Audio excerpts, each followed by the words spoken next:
Moi, je suis convaincue qu'il y a quelque chose de très grave qui est arrivé à ma sœur. Ma fille est partie prendre une marche puis elle est jamais revenue. Et c'est pas normal. L'ombre du doute, le mystère Marilyn. À écouter en exclusivité sur Radio-Canada Audio. Nous sommes le mardi 2 juin. Voici à la une.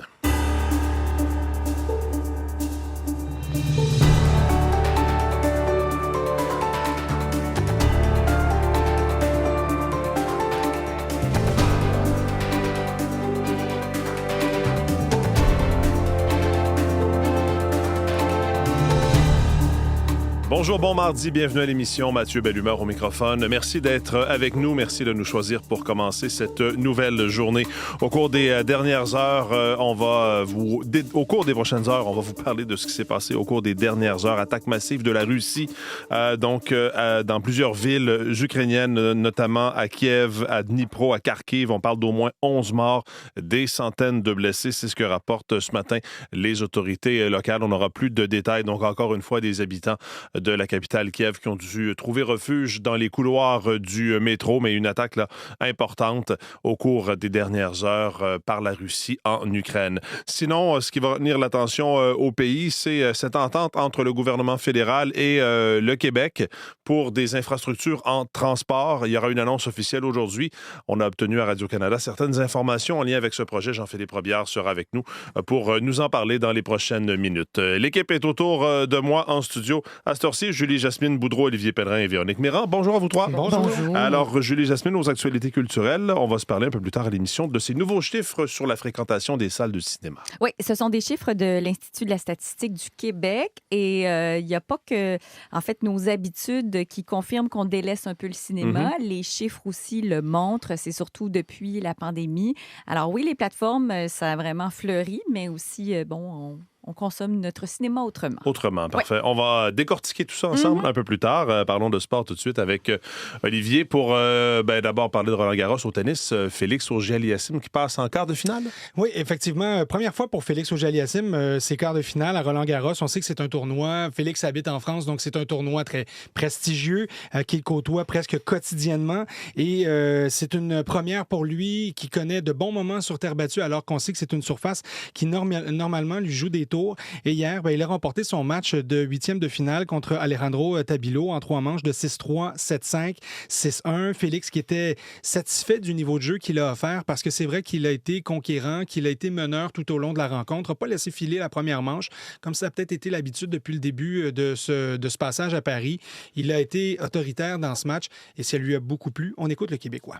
Sur l'année, si on regarde sur les 52 semaines derrière moi, je suis un meilleur joueur qu'en 2022. Beaucoup plus constant, je sers beaucoup mieux. Je pense que j'ai amélioré tout dans mon jeu, puisque je travaille tous les jours pour tout améliorer. Donc non, je me considère un joueur meilleur, mais c'est vrai que ce match était phénoménal. J'ai joué presque peut-être un peu plus au-dessus de mon niveau moyen à ce moment-là. Très satisfait? Très satisfait de son jeu. D'ailleurs, son prochain adversaire en quart de finale, match qui aura lieu demain, c'est l'Italien Flavio Cobolli.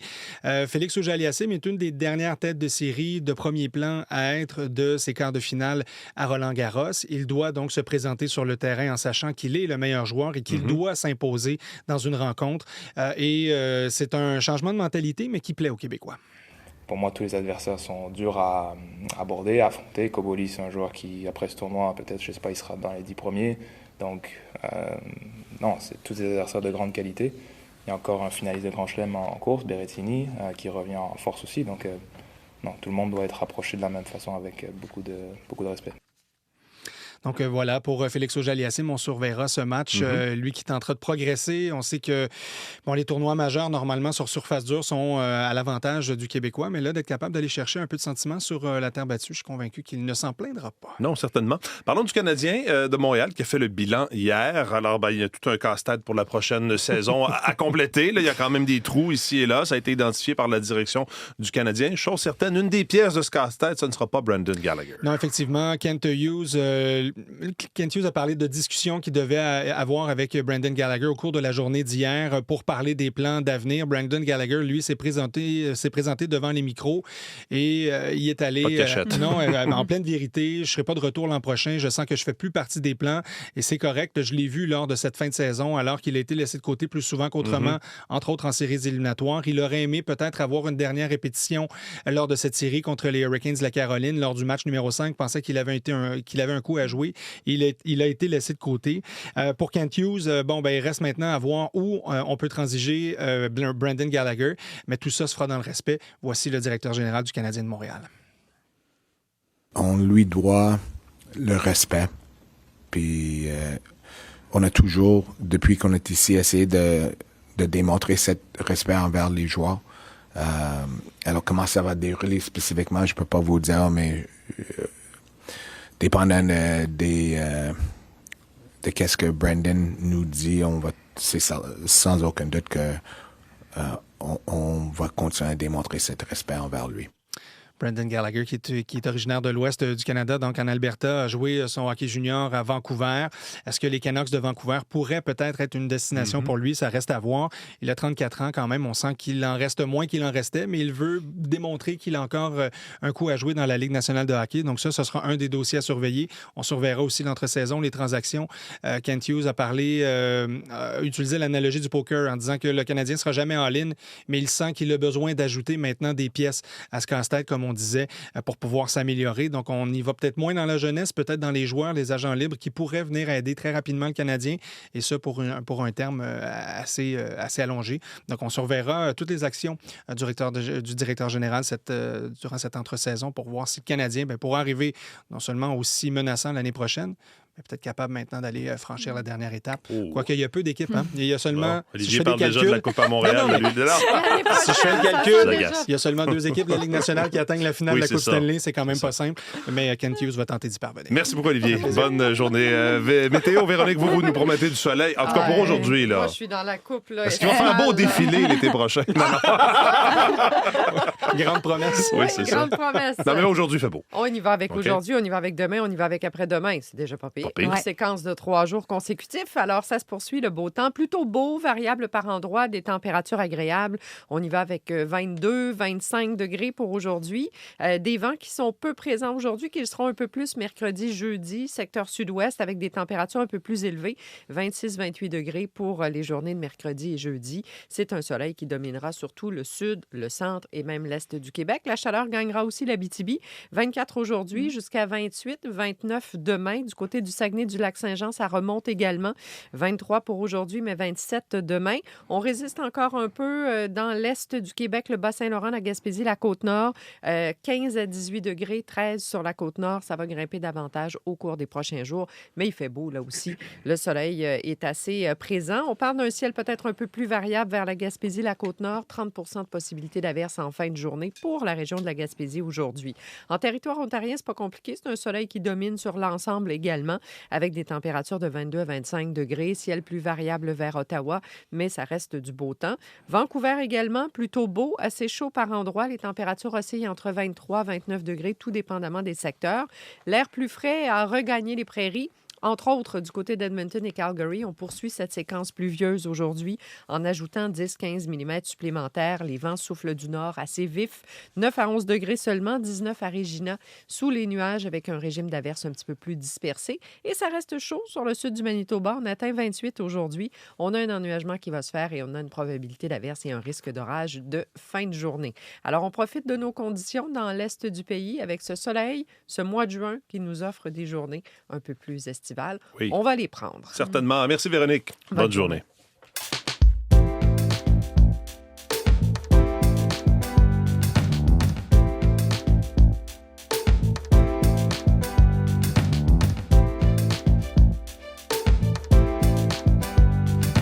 À la une des différents quotidiens ce matin. Tiens, on va commencer par le site de Radio-Canada. On parle du Cloud Act américain. Un sous-ministre s'inquiète de la dépendance toxique du Québec.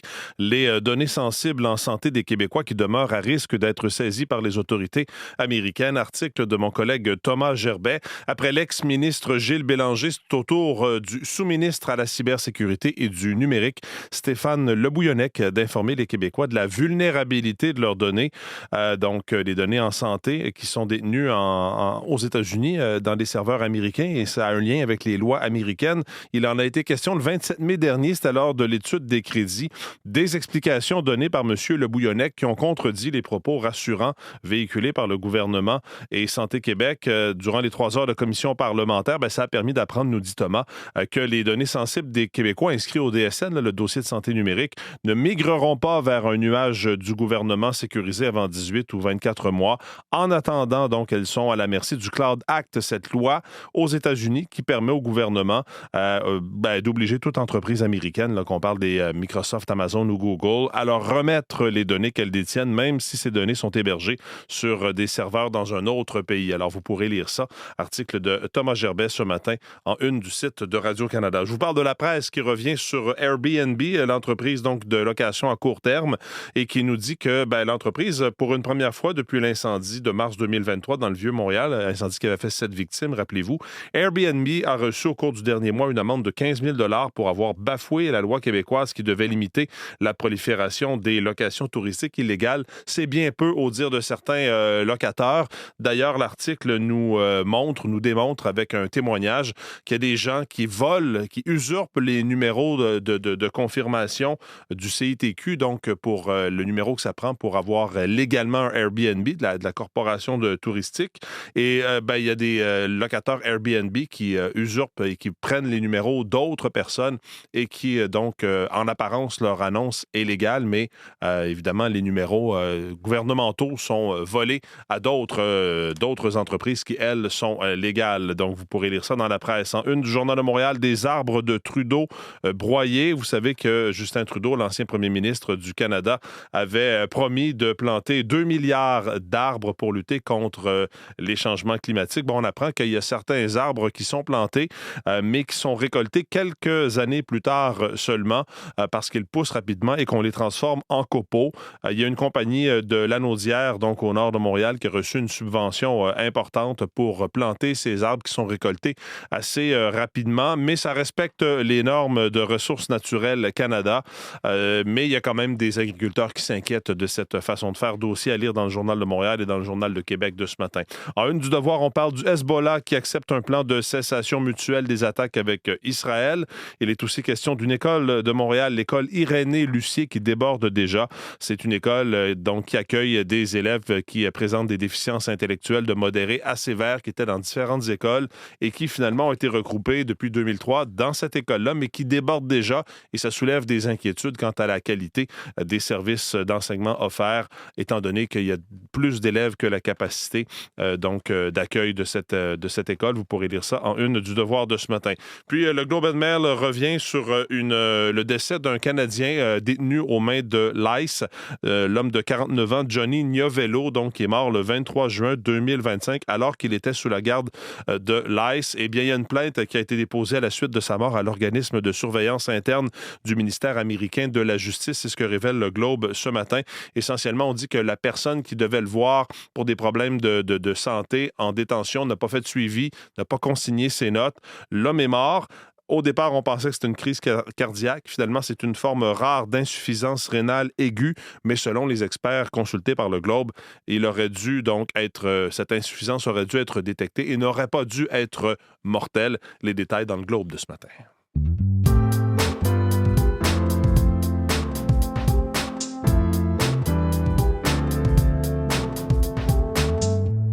Jean-Philippe Robillard est maintenant avec nous en studio. Bonjour Jean-Philippe. Bonjour Mathieu. Oui, il sera question de transport en commun au cours de la journée d'aujourd'hui. Il y a eu des négociations difficiles entre Québec et Ottawa pour le financement du transport collectif, mais là, il semble que des milliards seront annoncés. Il semble qu'il y a eu une entente entre Québec et Ottawa. Oui, après des mois de négociations particulièrement difficiles entre le fédéral et le gouvernement du Québec, l'entente conclue, Mathieu, entre les deux gouvernements, ça pourrait permettre au Québec de toucher environ 6 milliards de dollars. C'est de l'argent qui provient du Fonds pour le transport en commun du Canada. Et ça, Mathieu, c'est un fonds de 25 milliards de dollars sur 10 ans qui a été annoncé en 2004 sous le gouvernement de Justin Trudeau.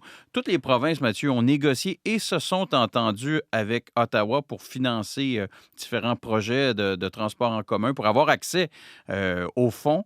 Mais le Québec, donc, est la dernière province à s'entendre avec le gouvernement fédéral. Alors donc, on devrait annoncer aujourd'hui, c'est ça, 6 milliards de dollars pour financer des projets de transport en commun, pour financer en grande partie, dans le fond, les 2 plus gros projets de transport collectif qui sont en cours à l'heure actuelle au Québec. On pense entre autres à la ligne bleue, le prolongement, de la ligne bleue du métro de Montréal, mais également le projet de tramway à Québec. Alors, on peut comprendre qu'hier, le maire de Québec, Bruno Marchand, était tout sourire. Je vous invite à l'écouter, même s'il n'a pas voulu confirmer l'information. Bien, je ne sais pas, moi. J'ai hâte d'entendre les premières ministres et le premier ministre du Canada nous annoncer ça. Quand le lundi, la semaine commence bien, j'ai comme l'impression que ça va bien aller pour les restes de la semaine. On sent qu'il y avait de la misère à se retenir. Il avait le goût d'en dire un peu plus. Mais il ne l'a pas fait. Il l'a pas fait. Évidemment, il a laissé le soin au premier ministre canadien et à la première ministre du Québec de faire cette annonce-là. Donc, aujourd'hui, à Longueuil. Et c'est, semble-t-il, là, selon les experts, selon les informations, c'est vraiment l'arrivée au pouvoir, dans le fond, de Christine Fréchette qui aurait permis d'accélérer et de faire débloquer les négociations qui traînaient, comme je vous disais tantôt, là, depuis environ 2 ans. Donc, pour le transport en commun, mais aussi une annonce pour les infrastructures. Oui, et on sait que le Québec en a grandement besoin. Quand on regarde, par exemple, entre autres, l'état de nos routes, les 2 gouvernements qui vont également confirmer aujourd'hui qu'ils se sont entendus sur le fonds pour bâtir des collectivités fortes. Et ça, c'est un fonds qui prévoit des investissements de 51 milliards de dollars. Évidemment, c'est pour l'ensemble du pays. Et avec cet argent-là, qu'est-ce qu'on peut faire? On peut, par exemple, les municipalités, les villes pourront faire des réfections de routes, construire des égouts, des aqueducs ou encore même rénover des hôpitaux. Alors, donc, le gouvernement du Québec va aller chercher une partie de ces fonds-là. On n'a pas le montant, on n'a pas la ventilation, mais chose certaine, la première ministre du Québec, Christine Fréchette, semblait assez satisfaite hier de cette entente qu'elle a conclue avec Ottawa. On l'écoute, là. D'ailleurs, j'ai établi une approche de partenariat avec le fédéral qui donne plusieurs bons résultats dans beaucoup de dossiers. Et sur ce point, je vous dirais, restez à l'écoute. Et ce qu'il faudra voir aujourd'hui, c'est si le financement qui est octroyé par le gouvernement fédéral est lié à des conditions, parce que c'est ce qui a fait traîner, c'est ce qui faisait traîner depuis 2 ans les négociations avec le gouvernement de François Legault. Là. Les détails plus tard. Aujourd'hui, merci beaucoup Jean-Philippe. Merci, au revoir. Bonne journée.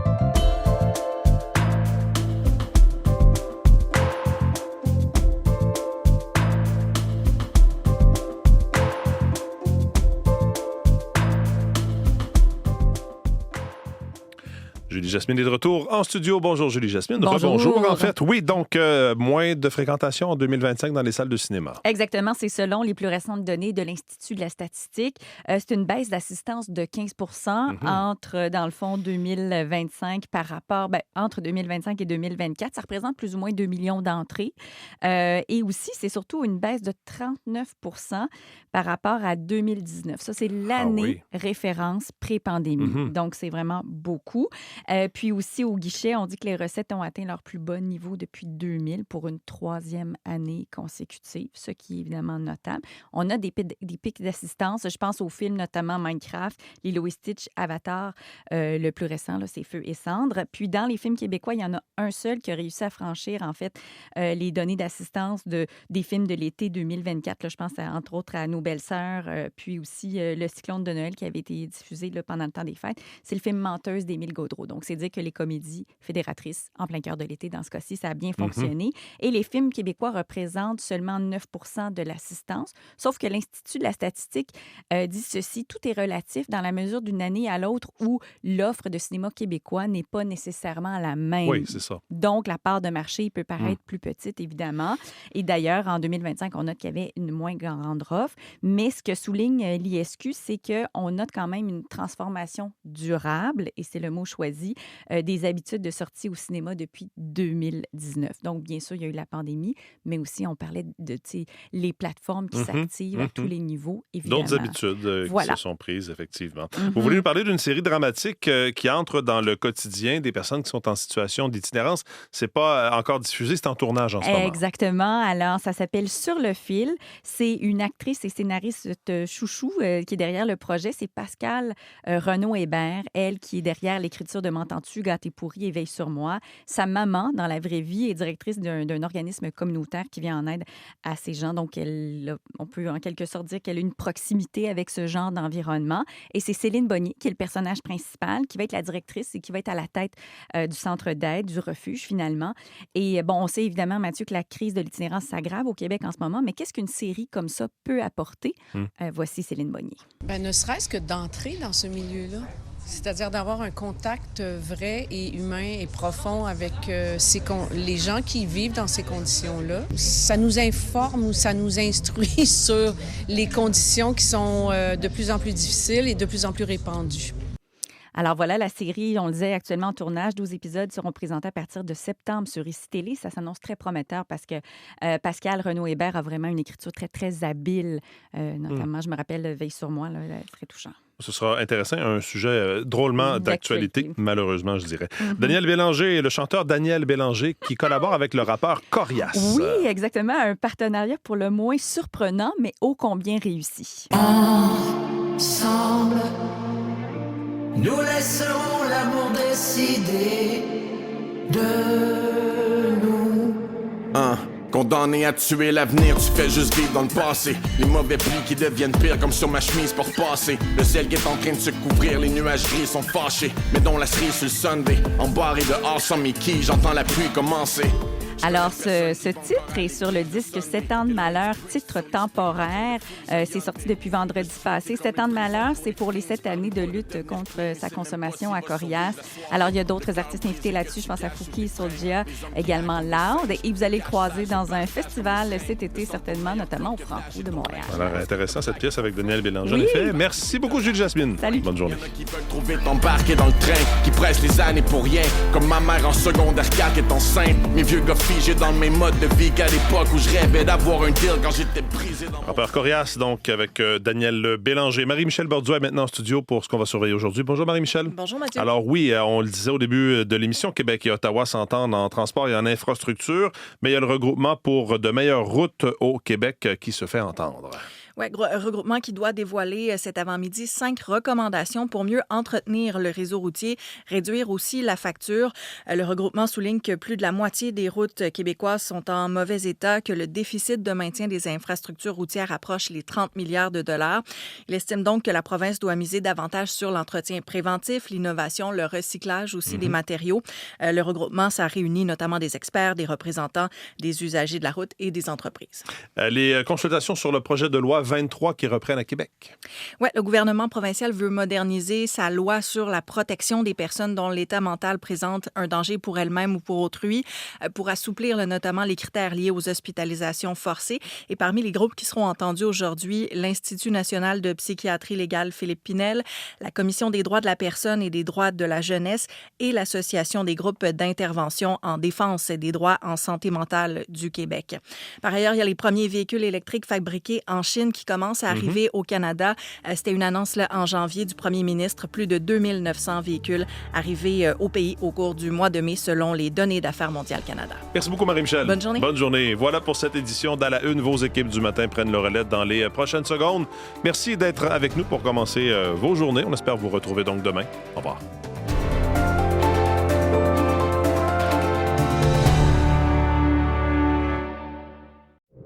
Moi, je suis convaincue qu'il y a quelque chose de très grave qui est arrivé à ma sœur. Ma fille est partie prendre une marche et n'est jamais revenue. Et c'est pas normal.